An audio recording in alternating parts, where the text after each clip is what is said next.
बिस्मिल्लाहिर्रहमानिर्रहीम। अस्सलाम वालेकुम। डॉक्टर मुनव्वर हुसैन आपकी खिदमत में। आज जिस शख्सियत को हमने दावत दी है वो डॉक्टर दानिया रियासी हैं और आप जॉर्ज टाउन यूनिवर्सिटी में असिस्टेंट प्रोफेसर के तौर पे काम कर रही हैं। आपकी स्पेशलाइजेशन जो है वो है मिडल ईस्ट, उसके ऊपर आप काम कर रही हैं। इसके अलावा आप सीनियर एनालिस्ट भी हैं new lines institute for strategy and policy matters के ऊपर।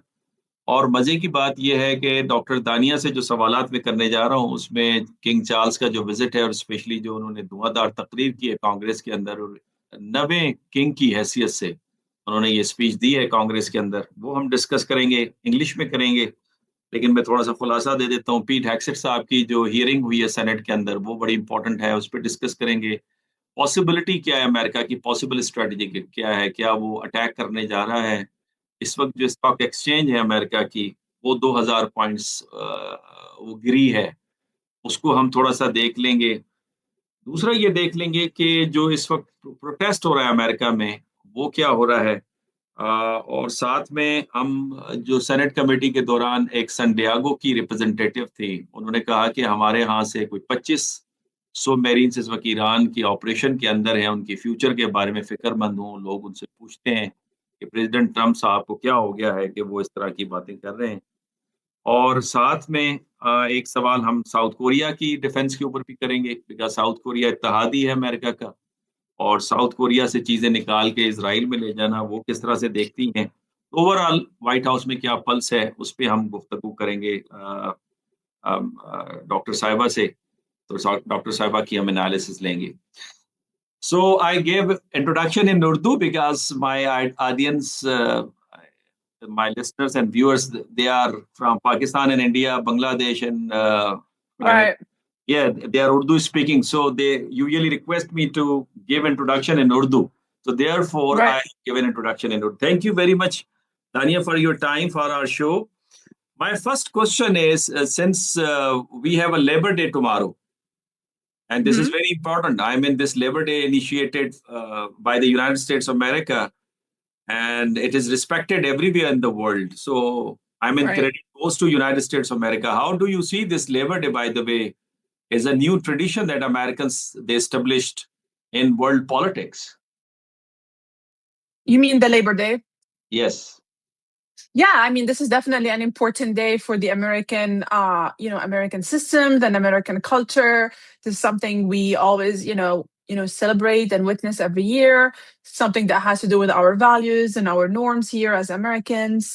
Yeah, that's definitely a very important day to celebrate. Dr. Dania, King Charles, he addressed Congress, a very important visit, being a Right. ninth king who addressed Congress. A Right. very respectable institute of American democracy. There he said that Britain learned a lesson after 600 years that parliament is more important and power lies with the parliament, not with the king. And he Right. said that United States of America learned 250 years before, and founding fathers, they put it into the American Constitution. So he Right. said that we learned both this lesson, but now question is, who is going to forget it? So Right. this was a very important message. How do you see this?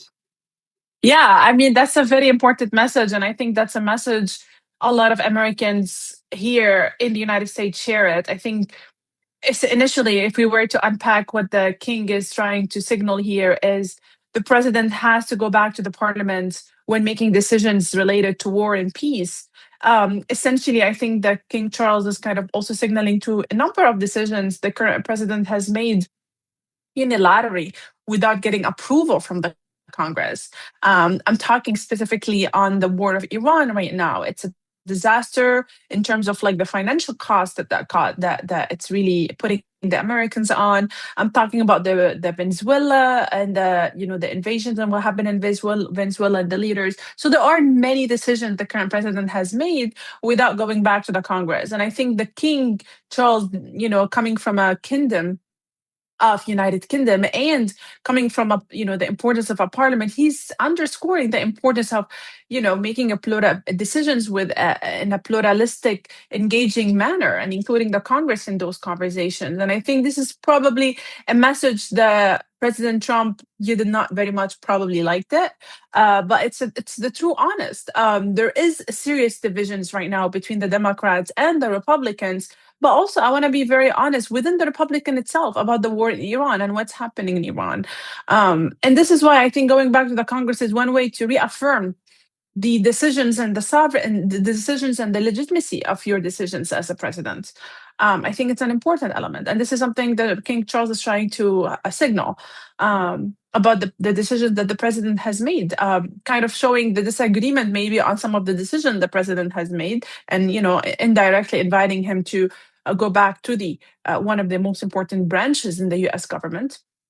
And it really signify the importance of distributions of power, right? The decision-making power is not in the hand of a president. We have separations of power between the different institutions. We have the executive branch, we have the judicial branch, and we have the legislative branch. And in this case, in the case of the United States, we have the two chambers, the upper and the lower chambers. And so the president has to go back to the chamber, to the Congress.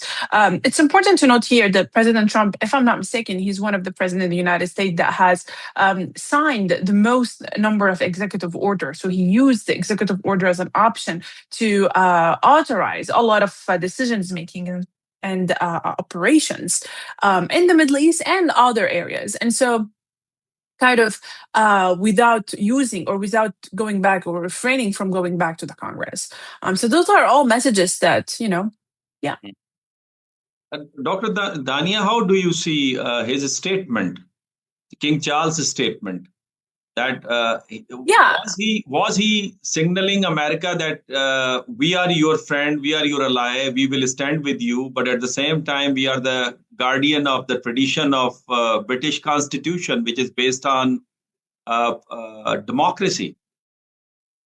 Yeah, I mean, the United States, let's step back and think about the relationship between the United States and United Kingdom, right? The relationship is pretty old, pretty well established. So we have a very strong relationship, and that relationship has been consistent across the different presidents, both Democrats and Republicans. So essentially, we have a very good relationship. But that does not mean that the king of these kingdoms will accept or will support whatever decisions or decision makings are being made in the executive branch. So that's to say that I think the King Charles is trying to acknowledge the existent tension in the United States over the decisions that has been made with the current administrations, and he's pretty much very much aware. And I think he's also trying to acknowledge the anger that a lot of European countries have toward the decision making that the current administration is doing, right? A lot of the European countries, particularly I'm talking about France and other neighboring countries, are pretty frustrated with the current war of Iran.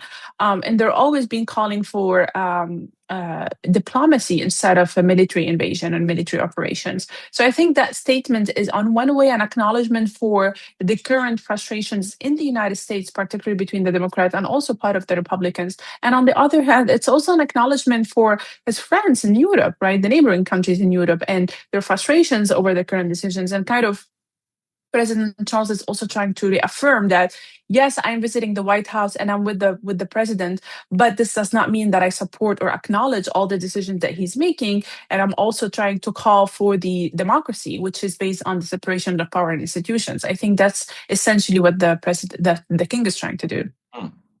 By the way, one of the representatives from San Diego, while the testimony was going on in the Senate committee regarding defense, he had said he requested for $1.5 trillion defense budget and $200 billion for Iran war. Here she asked him that San Diego has the largest contribution as far as American military forces are concerned. And he said that 2,500 Marines from San Diego are serving in the Middle East. So right. That her constituency is asking her time and again. So President Trump's decision is not in favor of the lives of these guys who are rendering service for the security of the U.S. So how do you see this when the people, they are expressing their viewpoint against this war? America is a democracy. Public opinion must be reflected in the decision making. As you mentioned, separation of power and American check and balance is very famous. But even then, President Trump is successfully implementing his own will as far as American foreign policy is concerned. Yeah, I mean, that's definitely a concerning outcome that we're seeing in American politics. That's definitely kind of this is one of the major issues in the American political systems. It's the president can be reflecting his own positions and his own political opinions, which are very different to the Congress and the Senate. And I think that's definitely creating tensions and increasing polarizations that we have in the United States.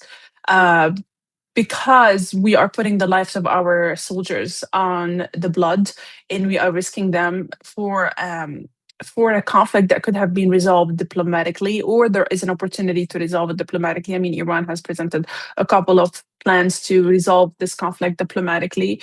So I see this is definitely a concerning element and concerning and dangerous element for United States democracy right now.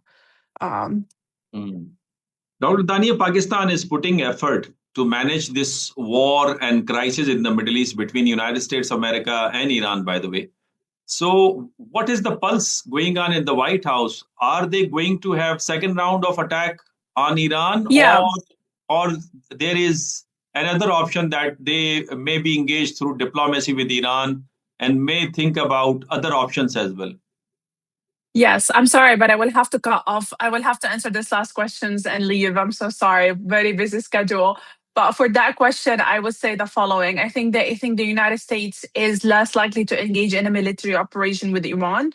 I think this is a very much less likely to happen. I think the United States will probably continue doing the naval blockade right now on Iran. And the reason they're doing the naval blockade is they want to undermine Iranian economy as much as possible and reduce any possibility for Iran to export oil, further undermining its economy and pushing it toward accepting United States terms and conditions toward the Iranian deal. But I suspect if the naval blockade, which is very much less likely to produce a desired outcome, the United States might re-engage again in any military operations. But this is very much less likely because, according to the president's latest statement, is that Iran has 20% 20% reserves left over. So the naval blockade is succeeding in getting and undermining the Iranian economy. So this is why I'm very much looking into the naval blockade to continue until Iran come back to the table. I think there's gonna be another round of negotiations between United States and Iran, mediated by Pakistan. This is very much likely to happen, and I see it happen very soon once the Iranian economy is further undermined through the naval blockade. I'm not denying it completely, but I'm saying it's very much less likely to happen as a military operations again. I think the naval blockade was a very successful policy strategy here. Dr. Dania, why White House is ignoring that Iranians, they have an option like the Red Sea option. They can use it for their trade. Pakistan has also opened up 6 land ways to carry on Iranian trade. So Iranians, they have an option. So how this blockade is affecting Iranian economy? I mean, it is a matter of their pride and nationalism. We accept it. And by the way, today they were saying that in the past 400 years back, they expelled one of the empire from the West. So they can do with the US as well. But Iranians, they have other options as well to carry on their trade and can import and export their things here. Right, but from a geopolitical standpoint, I think the Strait of Hormuz has a geopolitical significance in terms of our targeting their partners and their customers and their receivers worldwide. So yes, they have the Red Sea, but it's not that successful in producing the desired and the profitable outcomes like the Strait of Hormuz from a strategic and geographical standpoint. So I think even that's an option. The one that brings the most money to the Iranian economy is the Strait of Hormuz, not the Red Sea. So thank you so much for having me. Thank you very much, Dr. Dania. You gave us a time, and really it is appreciated. You shared your analysis, and next time we will invite you again if you will have a time. Thank you. Take care. Of course. Thank you.